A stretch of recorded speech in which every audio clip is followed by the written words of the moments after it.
आप सभी को राम राम।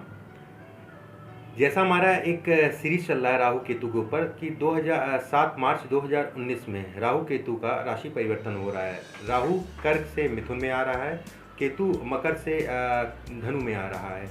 ये सदा वक्री चलते हैं, मतलब पीछे की ओर चलते हैं राहु केतु। ज़िंदगी में सबसे ज़्यादा उछाल देने वाले या दिक्कत देने वाले या अच्छाई करने वाले राहु और केतु है। राहु केतु में वो ताकत है जो प्रधानमंत्री बनाती है। राहु केतु में वो ताकत है जो खिलाड़ी बनाती है। राहु केतु में वो ताकत है जो आपको जो है अभिनेता बनाती है बड़े स्तर का।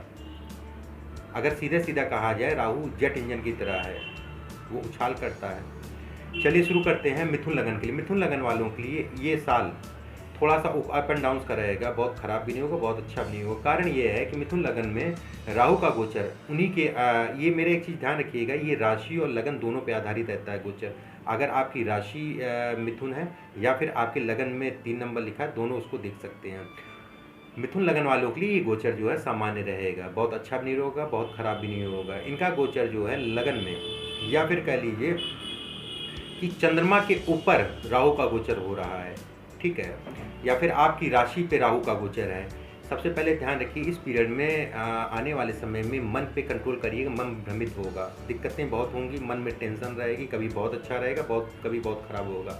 अपने मान सम्मान को आप ऐसे कोई काम मत करिए जिसमें मान सम्मान में दिक्कत आए किसी प्रकार की भी। इस समय पे बच्चों का विशेष ध्यान रखिए, अपने पेट का ध्यान रखिएगा। पूरा 1 साल का समय है। उसके बाद अपनी कुर्सी का ध्यान रखिएगा। जो लोग सरकारी नौकरी में, थोड़ा सा इस पीरियड में सतर्क रहें, किसी प्रकार के गलत कार्यों में ना पड़ें। तीसरी चीज़, विद्यार्थियों के लिए समय जो है भटकाव की स्थिति पैदा कर सकता है, इसलिए फोकस अपनी पढ़ाई पे करें, किसी प्रकार के वाद विवाद में ना पड़ें और पढ़ाई पे विशेष ध्यान रहें। ये मिथुन राशि या मिथुन लगन वालों के लिए वैवाहिक जीवन में थोड़ा अप एंड डाउन आएंगे। इस पीरियड में पार्टनरशिप, अगर आप किसी पार्टनर के साथ काम करते हैं, थोड़ा सा अपनी आंखें और कान दोनों खोल लीजिएगा। उसके बाद आप पार्टनरशिप काम करिएगा या फिर उसके बाद जो है पैसे लगाइएगा पार्टनरशिप में।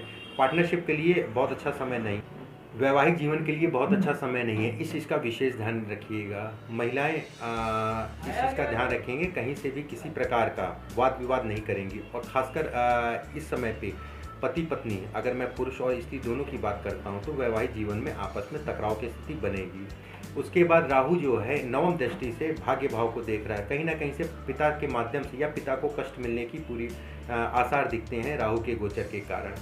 दूसरी चीज़, एक चीज़ का विशेष ध्यान रखिएगा, महिला के ऊपर हॉस्पिटल में या खर्च की स्थिति बनती है, थोड़ा सा विशेष ध्यान रखिएगा। मतलब जीवन साथी के ऊपर, आपका जो भी जीवन साथी, अगर पुरुष देख रहे हैं तो महिला, और महिला देखेंगे तो पुरुष, तो जीवन साथी के ऊपर जो है स्थिति बनती है खर्च की, उनके विशेष ध्यान रखिएगा। उनके शरीर का ध्यान रखिएगा, स्वास्थ्य का ध्यान रखिएगा। इस चीज़ का बिल्कुल विशेष कर आप ध्यान रखिएगा। धन सोच समझ के लगाएगी। पीरियड बहुत अच्छा नहीं है, ये साल धन के लिए बहुत अच्छा नहीं है। सोच समझ के धन लगाइएगा और कोशिश करिएगा कि अगर आपको जो है घर बदलने का ये समय चल रहा है तो 1 साल बाद घर बदलेंगे तो ज़्यादा बेहतर। ये उपयुक्त समय या अच्छा समय नहीं है घर बदलने के लिए। इन बातों का ध्यान रखिएगा जो भी मैंने आपको बताई है। विद्यार्थियों के लिए ये समय अनुकूल नहीं है, थोड़ा सा अपनी बातों पर, अपने पढ़ाई पे फोकस करके चलिएगा। दूसरी चीज़, जो लोग शादी की प्लानिंग कर रहे हैं या शादी करना चाह रहे हैं, उनके लिए समय अच्छा है। अचानक रिश्ते मिलेंगे और अचानक ही शादी होगी, बहुत प्लानिंग करने की आवश्यकता नहीं है, ठीक है चीज़ें, क्योंकि राहु ब्याहू है, राहु को ब्याहू भी कहा जाता है। राहु अचानक शादी कराने का मास्टरमाइंड है या फिर मास्टर है अचानक शादी कराने का। दूसरी चीज़, जो प्रेम विवाह के लिए, प्रेम विवाह के लिए समय अच्छा नहीं है। अगर स्थिति चल रही है प्रेम विवाह की, तो एक चीज़ ध्यान रखिएगा, कुंडली जरूर मिला दीजिएगा, उसके बाद विवाह करिएगा। अगर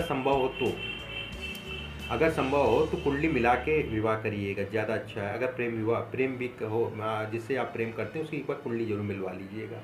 दूसरी चीज़, कहीं ना कहीं इस पीरियड में आपस में दिक्कत परेशानी दिखती है। अगर कोई प्रेम में इसमें चल रहा है, महिला पुरुष दोनों में आपस में दिक्कतें परेशानी दिखती हैं। इस पीरियड में थोड़ा सा अपनी वाणी पे कंट्रोल करेंगे, नहीं तो वाणी के कारण दिक्कतें होंगी, परेशानियाँ होंगी। बाकी ये समय, अगर मैं ओवरऑल समय कहूँगा तो ये ओवरऑल समय जो है मिला जुला समय रहेगा। मिथुन राशि और मिथुन लगन वालों के लिए जुलाई अगस्त सितंबर ये 3 महीना अच्छे हैं।